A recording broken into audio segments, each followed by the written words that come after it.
ama dagaalkooda oo fikirkooda wuxuu ka soo maahayaa kiniisadaha waaweyn ay reer Yurub ku leeyihiin ay America ku leeyihiin ay Yuhuud ku leeyihiin kiniisadahaasi khidad iyo qorshe ay soo dageen way qaybta ugu xun yaani gaalnimada qofku waa inuu murtadnimo la noolaado waa inuu wax muslimnimo abihi iyo xasaanada soo maraan ama asagu soo maro uu ka fasaqdo islaamka uu ka fasaqdo oo ku go'aansaydo fariin waxaan rabaa inaan diro majliska lacalaha federaalka ee muslimiinta gaar ahaan Ethiopia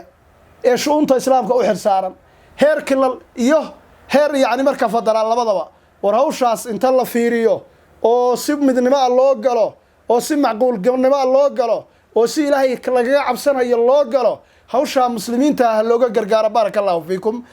laba saf laga noqdo hawsha ayaan hal saf laga noqonin laba saf laga noqdo oo safkii muslimiinta iyo safkii yaani muqaabilkiisa qaabilsanaa laga noqdo kow barashada quraanku waa fursad iyo deeq la bixiyo inna nahnu nazzalna adh-dhikra wa inna lahu lahafizun hadiiba jeclee inaad hesho macallin ubadkaaga diinta islaamka iyo quraanka kariimka kugu barbaariya waxaan ku hayaa dugsiga habka online-ka ku shaqeeya ee Daarul Falaax Quraan Online Academy oo ah dugsiyada ugu faca ballaaran ee habka online-ka ku bixiya cilmiga shariicada islaamka si wanaagsan u tarbiyadeeyo ubadka qurbaha ku nool aqoonta kala duwan ee dugsiga lagu qaato waxa kamid ah barashada quraanka kariimka barashada higaada luqadda afka carabiga iyo barashada asaasiyaadka cilmiga shariicada islaamka sida fiqiga tafsiirka aqeedada iyo waliba ducooyinka sanad dugsiyeedka dugsigan ayaa soo kordhiyay qayb ardayga lagu xifdisiinayo quraankiisa sidoo kale waalidku kaga nasanayo cidii xifdisiinaysay ardaygiisa darsigii yawmiyanka loo soo dhigay dugsigan ayaa haddaba ku furan 24 saacadood iyo 7 maalmood oo usbuuca sanad dugsiyeedkan waxa uu qaadanayaa arday kala joogta qaaradaha Yurub America iyo waliba Aasiya haddaba waalid ubadkaaga keen oo hadda ka mid noqo bahweynta dugsiga Daarul Falaax Quraan Online adigoo ka wacaya taleefanada iyo WhatsApp-ka shaashada kaaga muuqda balanteenu waa jaaliga inuu toornayn barano diinteena islaamka بسم الله الرحمن الرحيم الحمد لله رب العالمين حمدا يوافي نعمه ويكافئ مزيده ويدافع عنا نقمه وأشهد أن لا إله إلا الله وحده لا شريك له وأشهد أن سيدنا محمدا عبد الله ورسوله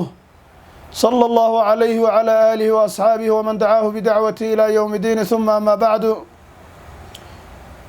إن شاء الله تعالى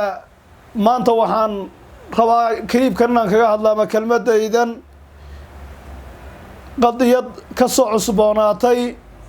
دنكا إثيوبيا جرهال حق فدرال كذا إلى وطن كأورمية أنت أنا مركز إن شاء الله كلمة إذا أوجرين أو إن شاء الله تعالى عن ربينا كجا هذا الله وحنسوي وين رنتي هنقوم هذا علينا إياه إن شاء الله تعالى وري النور يتيم كيسبة الله بركيان لا يهاي أنت مركان كجدبه ولا ليال وحي من نداء عاجل من المسلمين إخوتنا في الإيمان والإسلام وحي يمد أدرونتي عن كور قبطان وعالم الإسلامي الله دري قيلدان مسلمين تي إثيوبيا كسقنايد أو ربان يفرقلين حنون كلل iyo runtii ahaan istaag lagu istaagay sharafkoodii iyo karaamadoodii iyo diintoodii iyo dadnimadoodiiba qayladaan ay ka soo direen bay caalamul islaam qaadiba u direen caraban wa ajaman iyo cadin iyo madowba nidaha caajilka inaga ka Soomaali ahaan ka muslimiin ahaan iyo dhawaaqaasi kow qolada ugu horeysa uu taabanaya dariska muslimiinta u ah iyaynu nahay saas awgeed marka waxaan rabaa inaan dhaho dhawaaqa ka soo yeeray walaalaheena muslimiinta Ethiopia ee masaajidoodii iyo madaaristoodii iyo nadamaadkoodii iyo dhammaan waxa weeyaan itijaahoodkoodii la jiiray ee ay dawladda Ethiopia jiiday waxaan rabaa insha Allah taala inaan kelmad idinka ilaahda ka muslimiin ahaan ilaahay jalla jalla wuxuu leeyahay kitaabkiisa casiiska ah wa in istansarukum fi diin fa alaykum an-nasr warwalaalihiin hadday diinta gargaar idinkaga weydiistaan dadka idinku walaalka iimaanka iyo islaamnimada aad ku wada abtirsataan fa alaykum waxa korkiina an-nasru inaad u hiilisaan baa Allah tabaaraka wa taala illa ala qawmin baynakum wa baynahum mithaq wallahu bima ta'maluna basir يعني إلهي وحكدا بيسيي هذا ذرين كا يعني وحوي واحد ياهي سمين يسام وإذا أركايو معروف وحكدا جاي هذا هيرين وإذان إلهي وإذين جدا جل جلاله نبي محمد وحلي عليه الصلاة والسلام حديث بخاري مسلم با حديث صحيحين كقصة يعني نبي وحلي عليه الصلاة والسلام انصر أخاك walaalkaa u hiili buu leeyahay nebi maxamed calayhi salaatu wasalaam haddii laga gardaran yahay walaalkaa u hiili hadduu gardaran yahayna gardarrada ka qaba buu leeyahay nabigu calayhi salaatu wasalaam waxaa asab shadiida iyo tiiraanyo iyo runtii ahaan dadnimo xumi iyo iimaan yari iyo runtii ahaan wax la odhan karo waxa weeye qabjab ama karaamadii oo dhulka ku dhacdaya caalamul islaami gaar ahaan weliba innaga soomaalida qadiyada Itoobiya ka soo cusboonaatay oo muslimiintii masaajidoodii la qaadanayo kiniisada loo bedelayo sharafkoodii iyo karaamadoodii waxa weeye lagu tumanayo in indhaha laga fiirsado bal inay karaamo xumi noqoto daaye dambi weyn oo Allah laga gelayo ilaahayna lagaga fogaanayo ummadda muslimiinta ana ku ah mas'uuliyad ilaahay markay hor tagaan qoorta loo gelin doono oo la warsan doono weeyaan marka waxaan rabaa inaan saddex qodob aan hawsha kaga hadlo adiyadan ama dagaalkan ay dawladda Itoobiya kula jirta muslimiinta ayuhal muslim xaguu ka soo bilowday ma maanta danta laga leeyahay muxuu yahay muxuu xalku noqon karaa raayigayga iyo raayiga muslimiinta haddii aan ku cabirno kow horta dagaalkani waxaad ogtahay Itoobiya dawladda Itoobiya gaar ahaan waxa weeye qaybteeda yani markaa kore kiristaanka de muslimiinta waad ogay dibkay ku hayeen Zaylac bay ku weerarayeen herar bay ku weerarayeen adisawa xukuumadii u dambeysay fariistay dibkaad ogayd bay ku hayeen waa marxalad taariikhi ah oo kitaabo waaweyn iyo runtii aan haddii majallaad laga buuxin lahaa dhibabka iyo tayaarka iyo tartanka ay u soo mareen muslimiinta kulligoodna inta u badan ilaahay subxaanahu wa tacaala garabkoodu ka bixi jiray wayna ku fashilmi jireen waxaana u badnayd khidadka muslimiinta iyo midnimada muslimiinta iyo qalbiga muslimiinta oo midaysnaa waxay ku fashilmayeen u xoog badnaa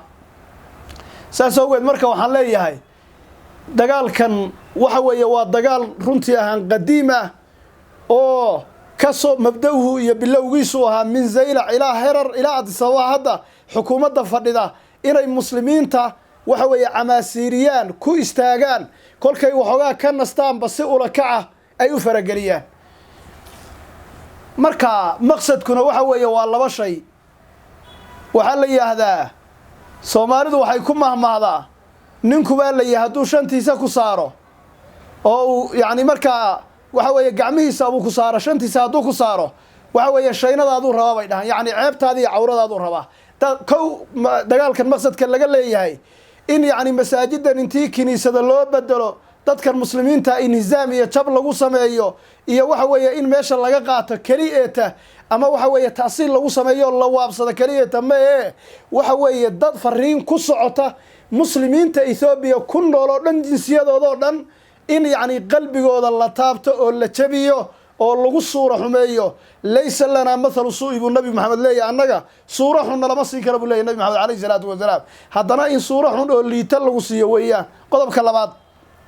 waa kan hadda kelmadayda ku dhex jirto waxa weeyaan markii ay ka nastaan dadkan waa dad ay kasoo maaxayo ra'yigoodu ama dagaalkooda oo fikirkoodu wuxuu kasoo maahayaa kiniisadaha waaweyn ay reer Yurub ku leeyihiin ay Ameerika ku leeyihiin ay Yuhuuddu ku leeyihiin kiniisadahaasi khidad iyo qorshe ay soo dageen weeye saas awgeed marka waxaa la rabaa xuramaadkii muslimiinta oo dhan si dhib yar oo fudud oo dagaal baarid ah hadduu ku suurtageli waaye dagaal sakhiir oo kulula in lagula wareego saasaa la doonaya waa qodobka labaad qodobka saddexaad oo kasii daran walaalayaal waxa weeyaan waxaa la rabaa oo runtii ahaan dawladda Itoobiya hadda ay qorshahan ay ka leedahay oo yani waxa weeye qaswadan iyo duulimaadkan ay ka leedahay waxa weeye anuguna ma odhan karo kiniisada iyo waxa weeye ashkhaas iyo siyaasiyiin gooni iyo iyo dad wada degan iyo waa shiqaaqa nooca lama odhan karo waa xukuumadda ka dambaysa bil xaqiiqati markii la fiiriyo waliba waxaa ka dambeeya ninkan hadda diilaawaha haysta xukuumadda kaasaa ka dambeeya maxaa yeelay waxa weeye qofku hadduu murtad yahay nabigu wuxuu sheegay qaybta ugu xun yani gaalnimada qofku waa inuu murtadnimo la noolaado وإنه وح مسلمين أبيه يحصل سو مران أما سوى سو مره وكفسق الإسلام وكفسق ذو مكوك عن صيره مركا وخدد كدن أويان وحن لنا مركا وحن ربا إنان إذن تصيو أو ندي فيه مسلمين أي وحن لي سومالي وحيكون مهما هذا نينكي walaalkii loo xiro adiguna soo qoysay dhaha hadii walaalka loo xiro adiguna iska soo qoyso waa lagu xiriye waxa weeyaan fariin waxaan rabaa inaan diro majliska alaha federaalka ee muslimiinta gaar ahaan Ethiopia ee shuunta islaamka u xirsaaran heer kilal iyo heer yaani marka federaal labadaba war hawshaas inta la fiiriyo oo si midnimo loo galo oo si macquul galnimo loo galo oo si ilaahay laga cabsanayo loo galo hawsha muslimiinta looga gargaaro barakallahu fiikum hana waxa weeye hadii ay dawladda iyo xukuumaddu arrinkaas ay wax ka qaban weydo laba saf laga noqdo hawsha ayaan hal saf laga noqonin laba saf laga noqdo oo safkii muslimiinta iyo safkii yani muqaabilkiisa qaabilsanaa laga noqdo kow qodobka labaad waxa weeyaan runtii ahaan walaalayaal waxaan leeyahay muslimiinta dhabku ku dhacayo waxa weeyaa way dhagxumadu ku dhacayso weerarku ku dhacayo waxaan leenahay Allahu yubaarak Allah yaftah lakum Allah idin furo faraj iyo caajira degdega ilaahina gacantiina xasara mariyo qalbigiina iyo awoodiina iyo yaani waxa weeyaan runtii aan sharafkiina kor Allah u qaado ilaahi baan idin soo baraynaa tabaaraka wa taala nushaariku lakum bil adiyati wa natahammal ma'akum waxa weeye insha Allah taala ilaahi waxaan idin weydiinaynaa ilaahi inuu garab idin siiyo ilaahina subhanahu wa taala mushkilada idin ka bixiyo waxaan ugu dambayn u dirayaa fariin siyaasiyiinta iyo dawladaha Afrikaanka wixii ka muslimiin ah gaar ahaan dawladda kuwa Soomaalida iyo kuwa kilalka iyo siyaasiyiinta waxa weeyaan ku nool